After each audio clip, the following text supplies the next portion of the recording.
반갑습니다, 여러분. 게시탐정입니다. 중동 대격변 시리즈가 이제 7부를 마지막으로 끝났는데 조금 번외 편으로 하나 준비를 해봤어요. 이것도 아마 좀 흥미로운 내용일 것 같아서 좀 특별하게 좀 신경 써봤습니다. 흔히 쓰는 말 중에 그 첫 끝발, 개끝발이란 말이 있죠. 어떤 일을 했는데 초반부터 뜻하지 않게 일이 술술 풀리면은 꼭 끝에는 이상한 결말을 맞는 징크스입니다. 이거랑 반대되는 말이 매도 먼저 맞는 게 낫다는 건, 초반에 시련과 어려움을 경험하는 쪽이 최종 결말은 더 좋다는 거예요. 이 부분의 극명한 예시가 야인 시대로 잘 알려진 우리나라 조폭 역사인데, 이정재가 이끄는 동대문 사단이 경찰의 힘을 빌려가지고 최대의 라이벌이던 이화룡의 명동파를 1958년 충정로 도끼 사건이라는 공작으로 모조리 잡아넣는 데 성공합니다. 정치 깡패로 자유당 정권과 유착하고 있던 동대문 사단이 이렇게 명동파를 무너뜨리고 주목 세계를 통일하나 싶었는데, 불과 3년 후 1961년에 5.16 군사혁명이 일어나서 군정이 실시되고 전국의 조폭들이 소탕될 때 이정재를 비롯한 두목급들과 조직원들이 모조리 끌려가 조리돌림을 당하고 더러는 처형되기도 하고 완전히 뿌리가 뽑혔습니다. 그런데 명동파는 이미 3년 전에 먼저 옥살이를 하는 중이라서 혁명군의 깡패 소탕에서 무사할 수 있었고, 이후 명동파 직계인 신상사라는 인물이, 그러니까 이 사람이 그 육군 상사 출신이라서 그래요. 본명은 신상현입니다. 이 신상사라는 인물이 1965년에 명동을 다시 접수했고 2024년 현재까지 국내 주먹 세계의 계보를 이어갔으니 최후의 승자는 명동파가 된 겁니다. 보시면 이분 유명하죠. 야인시대 드라마에서 오상사라는 이름으로 등장한 인물이 바로 실제 인물 신상사입니다. 그 배우는 이제 그 탤런트 라재웅 씨예요. 드라마 등장인물 중에는 최후의 승자입니다. 무려 현재까지도 위세를 떨치는 주먹 황제입니다. 이와 같이 당장은 무너지고 패퇴하는 듯이 보여도 끝나고 보면 최후의 승자가 되는 경우들이 역사에 들어있는데, 중동 대격변의 주인공인 이스라엘과 그 이스라엘을 쳐들어온 마국이 그렇습니다. 이스라엘이야 모진 대환란을 겪어낸 끝에 재림을 맞이하고 천년왕국의 주역이 되니까 그렇다 치지만, 곡과 마곡은 굉장히 의외인데, 우리가 생각하는 것과 달리 천년왕국은 유대인의 왕국만이 아니라 마곡의 왕국이기도 합니다. 이게 뭔 얼토당토하는 소리가 싶겠지만, 마곡은 하나님 보시기에 굉장히 애정이 교차하는 곳입니다. 에스겔 38, 39장에서 이스라엘을 쳐들어온 곡을 심판하시고 그 군대를 갈아버리실 때는 극렬한 노를 바라시지만, 진노 중에도 긍휼을 잊지 않으시는 섬세함을 보이시듯 여섯째 부부는 남기고 한마디로 살려는 드릴게를 시전하십니다. 게다가 곡이 이스라엘을 치는 것도 아가리를 갈고리로 꿰어서 끌려 넣는 뭔가 자의로 나오는 게 아니라 하나님의 큰 그림에 소품으로 활용되는 듯한 모양새거든요. 보세요.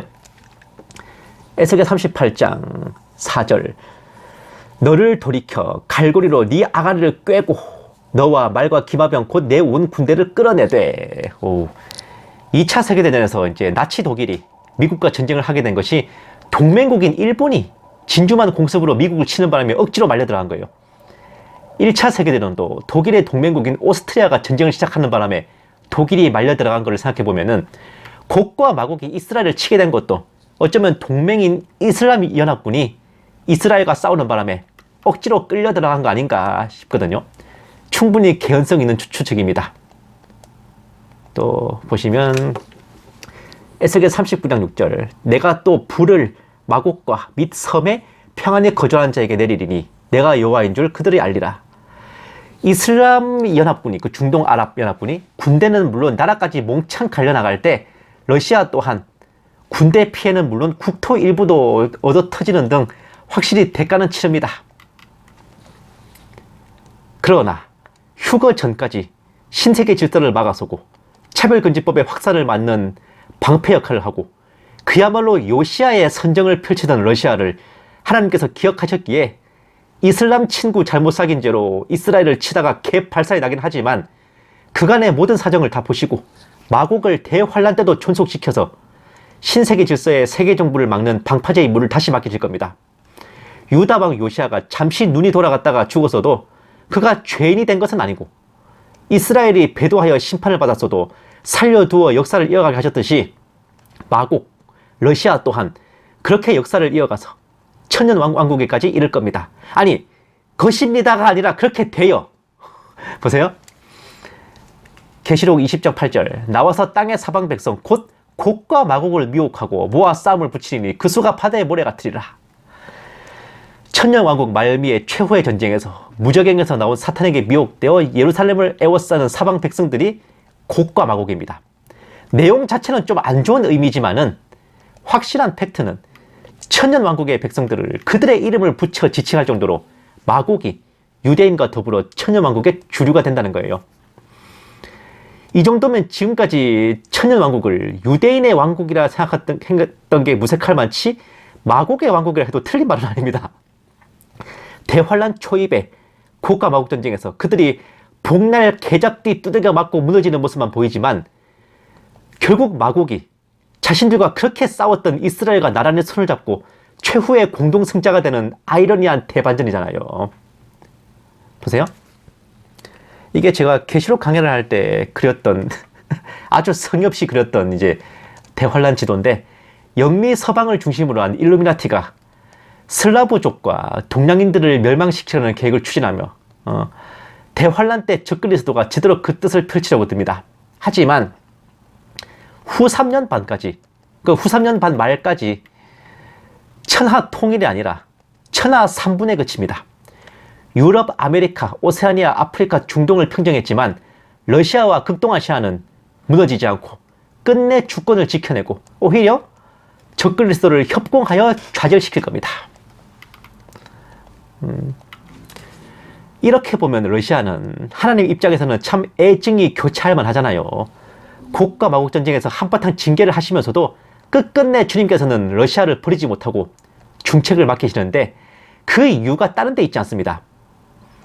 교회의 촛대를 옮기신다는 것으로 볼 때 유럽 교회의 촛대가 미국 교회로 옮겨지고 미국 교회의 촛대가 한국 교회로 옮겨진 것까지는 그런 것보다 하실 거예요. 한국 교회가 휘청거린 후부터는 중국 교회로 촛대가 옮겨질까 싶었지만 의외로 촛대가 옮겨간 곳은 러시아 정교회였습니다. 전 세계에서 가장 근본을 유지하고 진리의 뼈대를 지켜내고 있는 교회가 다름 아닌 러시아 교회입니다. 70년 동안 소련이라는 공산 본진의 치하에 있으면서 수많은 주회종과 성도들이 순교하고 고초를 겪으면서도 믿음을 잃지 않았어요. 소련이 무너진 후에도 영미 서방의 수탈과 또 경제난으로 뼈를 깎는 가난과 고난을 당하면서도 그 신앙이 꺾이지 않았습니다. 그 결과 주님께서는 한 지하교회 성도의 아들을 러시아의 지도자로 택하여 세우셨고 그의 치하에서 러시아는 신세계 질서의 침탈을 막고 동성애, 동성혼과 차별금지법의 물결을 저지하며 그 헌법에 자신들은 하나님을 믿는 신앙의 국가이며 결혼은 한 남자와 한 여자의 결합임을 명시하는 진리의 선포를 올렸습니다. 그들의 국가에 하나님이 보호하시는 조국 땅이 언급되고 그들의 군가에 하나님과 신앙, 교회와 십자가가 언급되고 전선의 병사들은 전투에 앞서 예배를 드리고 예수님의 깃발이 자랑스레 휘날리는 곳이 바로 러시아예요. 보시면 전투에 출전하기 전에 예배를 드리는 러시아군의 모습입니다. 반드시 이 러시아식의 예배는 반드시 군인들이 무릎을 꿇고 예배를 드리고 기도를 받더라고요.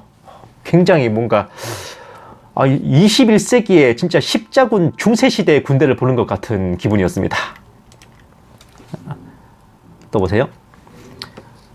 종군 목사들 그동안 10여 명 이상 전사했음에도 사명감을 가지고 전선을 독려한다. 러시아군에 보이지 않는 힘. 이게 러시아 학당이라는 유튜버에서 이제 설명해 준 내용이었는데 주의종들도 전사를 무릅쓰고 전선의 병사들을 중보합니다. 이것이 바로 러시아군의 진짜 전투력이에요. 보세요. 러시아 군대가 있는 곳에 항상 휘날리는 바로 예수님의 깃발이죠.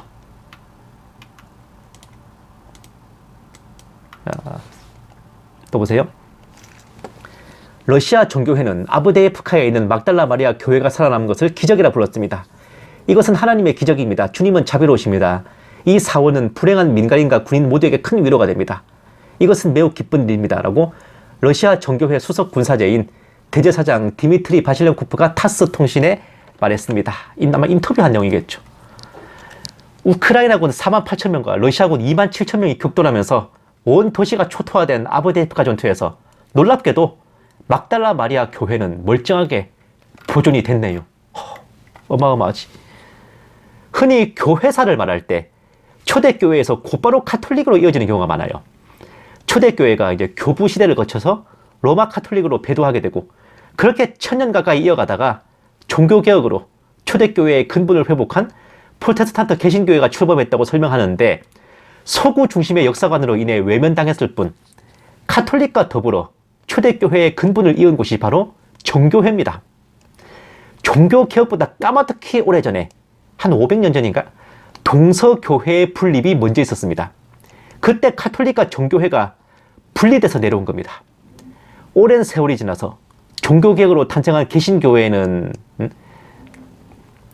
그러니까 조금 생소한 개념인데 그러니까 동서교회가 분립돼 어쩌보면 개신교회가 정통은 개성했지만 그 초대교회 때랑은 좀 오랜 세월이 흐른 그러니까 후발주자잖아요.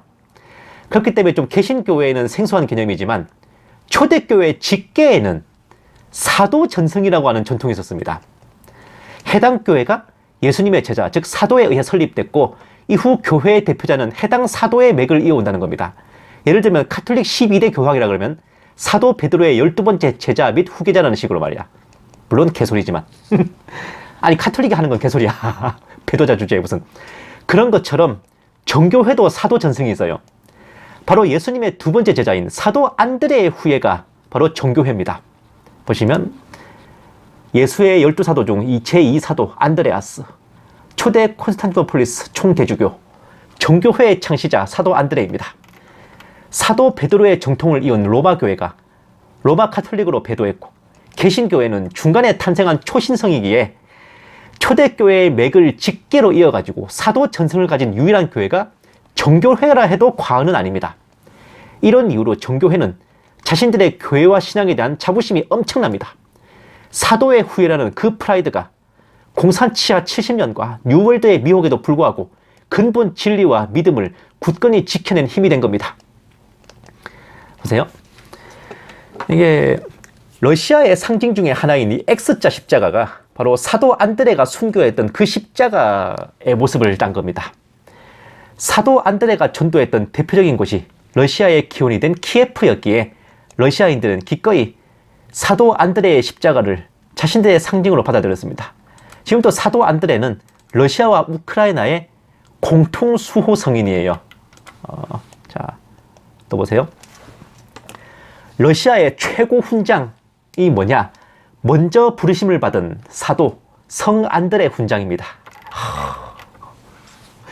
이러니 주님께서 이 사도의 후예들을 미워도 다시 한 번이라는 마음으로 저 패고 징계하실 망정 살려두시고 들어쓰시는 거 아니겠습니까?